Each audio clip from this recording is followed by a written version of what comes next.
마태복음 17장 9절에서 13절 죽어야 산다. 그들이 산에서 내려올 때에 예수께서 명하여 이르시되 인자가 죽은 자 가운데서 살아나기 전에는 본 것을 아무에게도 이르지 말라 하시니 제자들이 물어 이르되 그러면 어찌하여 서기관들이 엘리야가 먼저 와야 하리라 하나이까? 예수께서 대답하여 이르시되 엘리야가 과연 먼저 와서 모든 일을 회복하리라. 내가 너희에게 말하노니 엘리야가 이미 왔으되 사람들이 알지 못하고 임의로 대우하였도다. 인자도 이와 같이 그들에게 고난을 받으리라 하시니 그제서야 제자들이 예수께서 말씀하신 것이 세례 요한인 줄을 깨달으니라. 아멘. 주제 죽어야 산다. 엘리야와 세례 요한 9절 죽어야 산다. 예수님의 변형된 모습을 통해 부활의 영광을 본 베드로와 야고보 요한은 산에서 내려오면서 이 사실을 다른 제자들이나 사람들에게 자랑하고 싶어 했을 겁니다. 당연하죠. 그러나 예수님은 그들에게 인자가 죽은 자 가운데서 살아나기 전에는 본 것을 아무에게도 이르지 말라고 명하셨습니다. 그냥 말한 게 아니라 명하셨어요. 예수님께서 왜 금하셨을까요?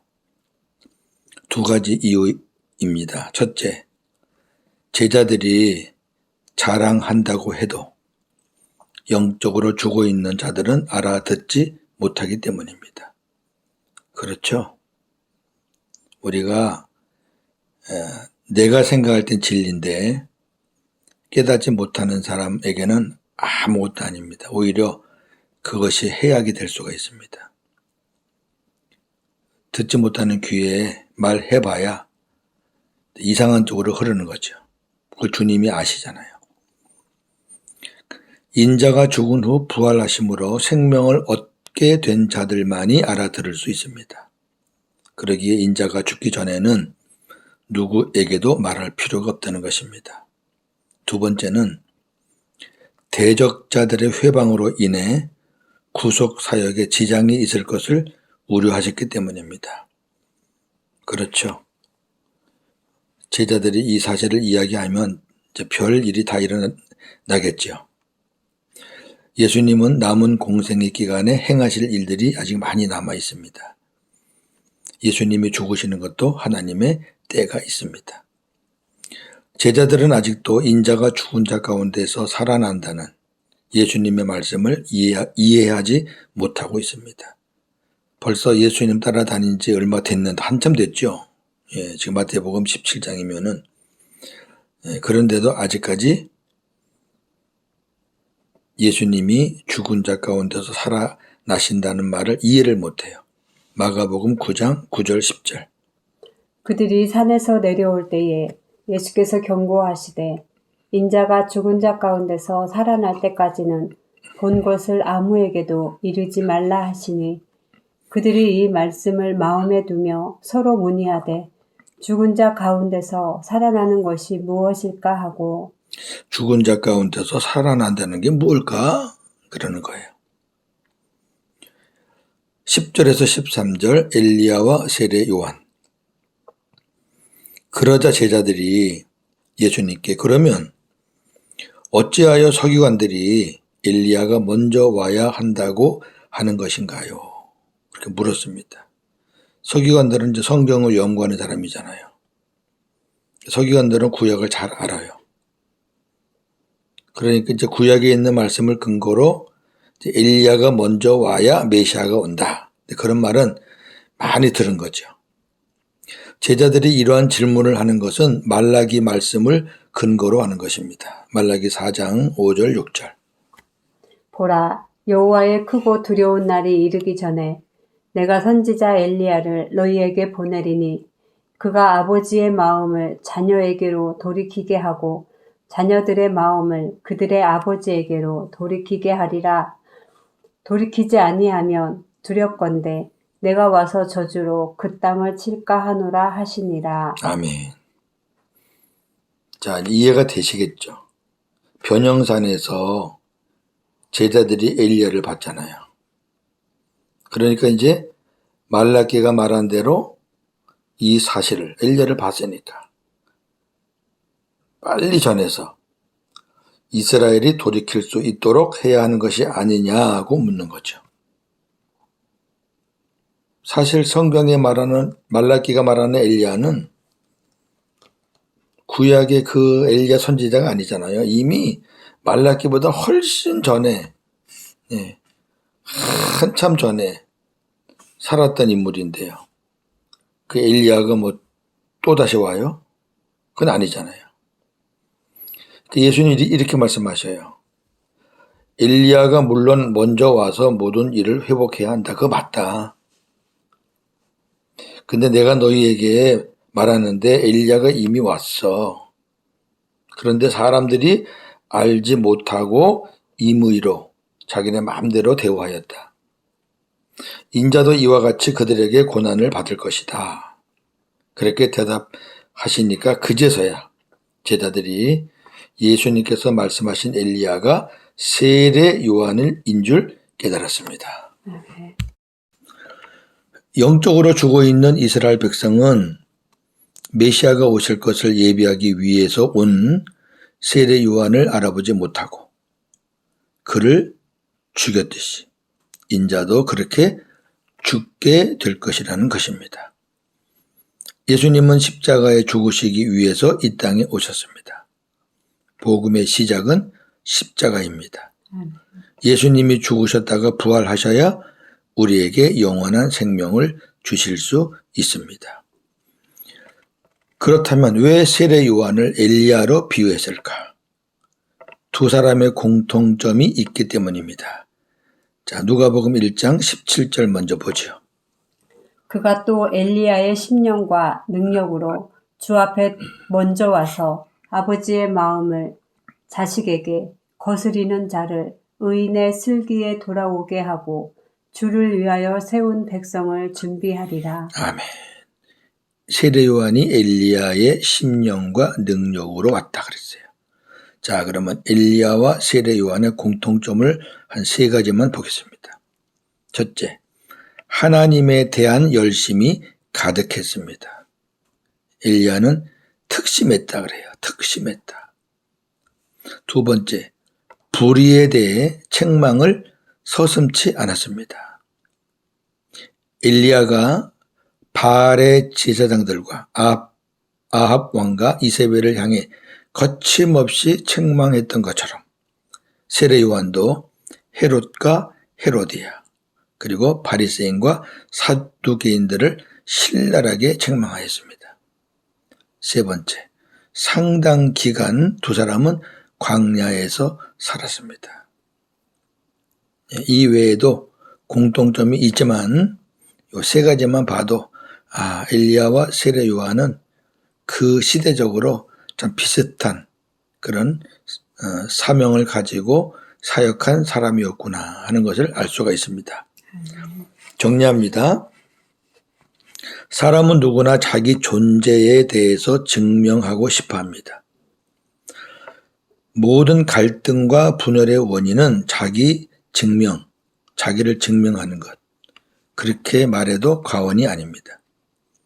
가정, 교회, 사회 등 여러 공동체에 대해서 나의 존재가 인정받지 못한다 싶으면 견딜 수 없어 하면서 세상적인 힘이나 방법을 사용해서라도 자기를 증명하려고 애를 씁니다. 그런 우리에게 내가 죽어야 산다는 복음은 참으로 부담스러운 주제가 아닐 수 없습니다. 죽는다는 것은 자기 존재를 주님에 의해서만 나타내고 세상적인 방법으로는 드러내지 않는다는 것입니다. 내가 죽는 것이 쉽지 않지만 내가 죽어야 생명의 역사가 일어납니다. 사람들이 무슨 수를 써서라도 자기가 이기고 살려고 하면 생명의 역사는 없습니다. 제자들은 예수님을 만나서 상당 기간 말씀을 듣고 기사와 능력을 보고 변형산에서 부활의 영광까지 보고서도 예수님의 십자가와 부활을 이해하지 못하고 근심하고 있습니다. 마태복음 17장 22절에서 23절. 갈릴리에 모일 때에 예수께서 제자들에게 이르시되 인자가 장차 사람들의 손에 넘겨져 죽임을 당하고 제3일에 살아나리라 하시니 제자들이 매우 근심하더라. 아멘. 아까 마가복음에서는 죽었다가 살아나는 게 뭘까? 오늘 마태복음에서는 예수님이 죽었다가 살아나신다고 하니까 근심을 하더라. 왜 그럴까요? 왜 제자들이 한참 상당 기간 동안 예수님한테 참 배우고 가르침을 받고 이랬는데도 왜 그들이 아직까지 이 진리를 깨닫지 못할까요? 아직 성령의 가르침을 받지 못했기 때문이죠. 아멘. 그러나 이들도 이제 언젠가는 변하죠. 자, 성령의 가르침이 없이는 어느 누구도 예수님에 대해서 바르게 알 수 없습니다. 요한복음 14장 26절. 보혜사 곧 아버지께서 내 이름으로 보내실 성령 그가 너희에게 모든 것을 가르치고 내가 너희에게 말한 모든 것을 생각나게 하리라. 아멘. 굉장히 중요한 말씀이에요. 예수님에게 직접 들어도 못 깨닫는다는 거예요.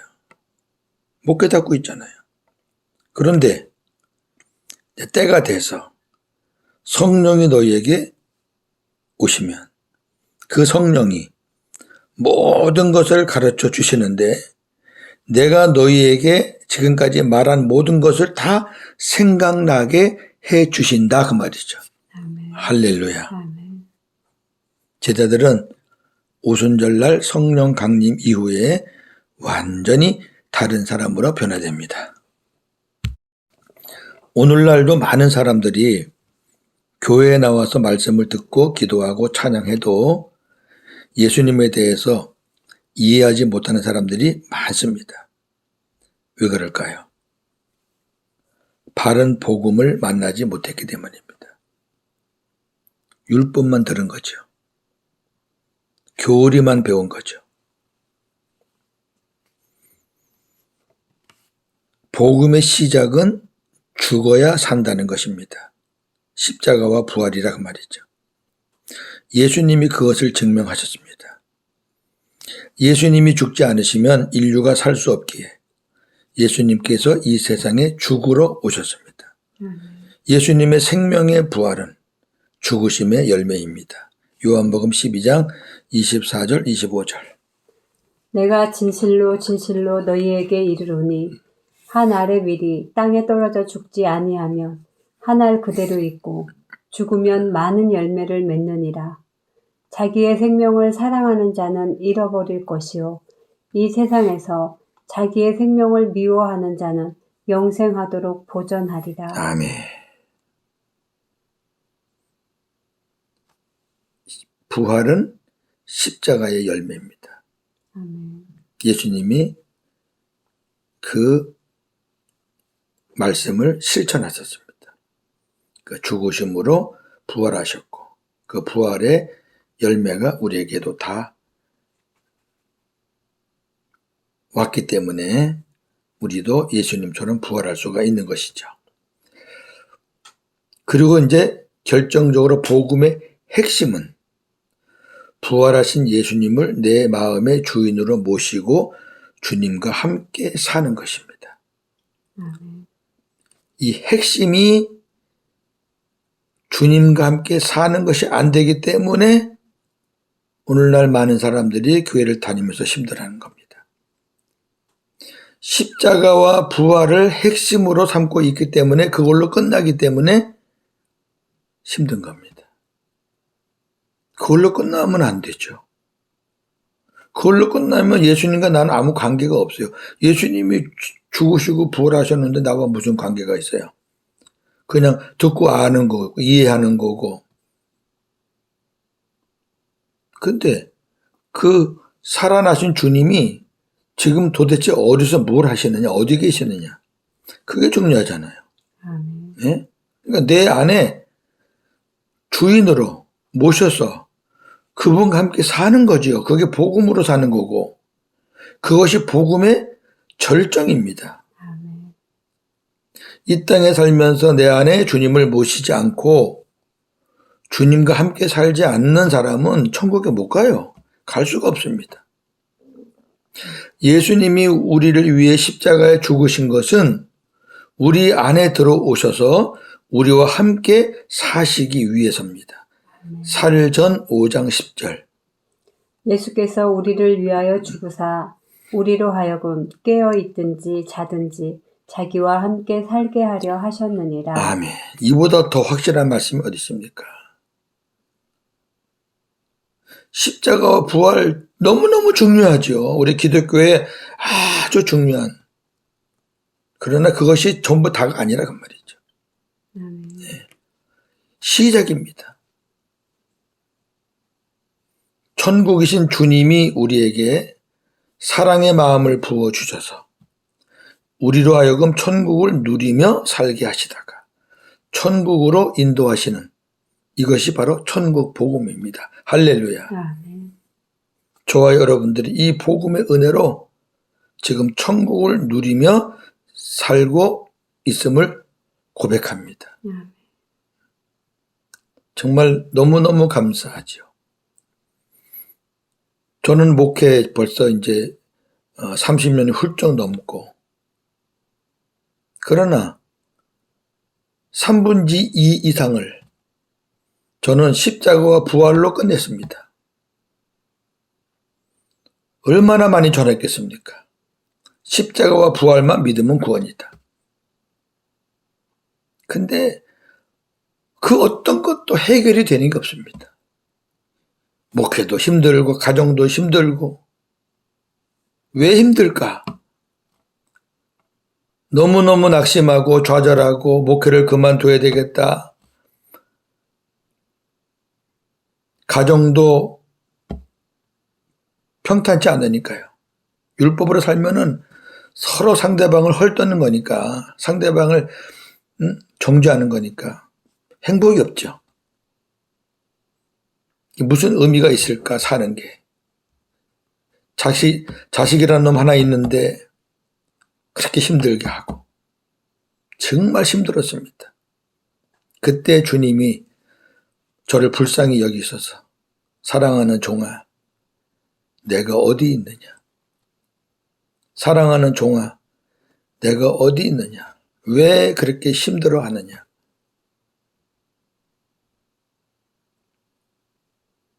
그래서 주님을 그때 제 안에 모시고, 그 전에는 교리로 모셨죠. 그저 신학으로 모셨죠. 형식적으로, 의례적으로 모셨죠. 그러니까 삶은 내가 주인이죠. 주님을 내 마음에 모시고 그분과 함께 살면서 제가 앞서 나가지 않고 매 순간 그분이 앞장서시고 저는 그분을 따라가고 그분이 주시는 말씀이 떨어질 때까지 기다리고, 그렇게 주님과 함께 사니까 천국입니다. 가정 문제, 목회, 자녀 문제 다 해결됐습니다. 제가 증인입니다. 이런 은혜가 여러분들에게도 있을 줄 믿습니다. 다 이미 경험하신 분들도 계실 거고요. 저는 이렇게 늦차를 탔습니다. 늦차를 탔기 때문에 자나깨나 이 천국 복음 전하는 것을 제 사명으로 삼고 나름대로 하나님 앞에 매달리고 있습니다. 오늘도 복음으로 승리하는 저와 여러분 되기를 주님의 이름으로 축원합니다. 아멘. 감사합니다. 하나님. 사람은 누구나 다 자기 존재에 대해서 증명하고 싶어 합니다. 그래서 자기가 죽는 일이 생기면 무슨 수를 써서라도 살려고 합니다. 그러나 나중에 보면 죽습니다. 주님을 믿으면서 복음을 받은 후에 나는 주님과 함께 죽었다 라고 생각하고 주님께 모든 것을 맡기니 모든 것이 살아나는 그런 은혜의 역사를 우리가 경험하고 있습니다. 그렇습니다. 복음의 시작은 십자가와 부활입니다. 주님이 죽으시지 않았다면 어찌 부활하실 수 있을 것이고, 부활하시지 않았다면 어떻게 우리에게 생명을 주실 수 있겠습니까? 그리고 복음의 절정, 핵심은 그 부활하신 주님이 우리 안에 임마누엘로 오셔서 우리와 함께 사신다는 것입니다. 얼마나 감사한지요. 암흑 속에서 목회하던 부족한 종에게 찾아오셔서 내가 다른 데 있는 것이 아니라 네 안에 있다. 그때 말씀하신 주님이 지금 생생합니다. 10년 전의 일입니다. 감사합니다, 아버지.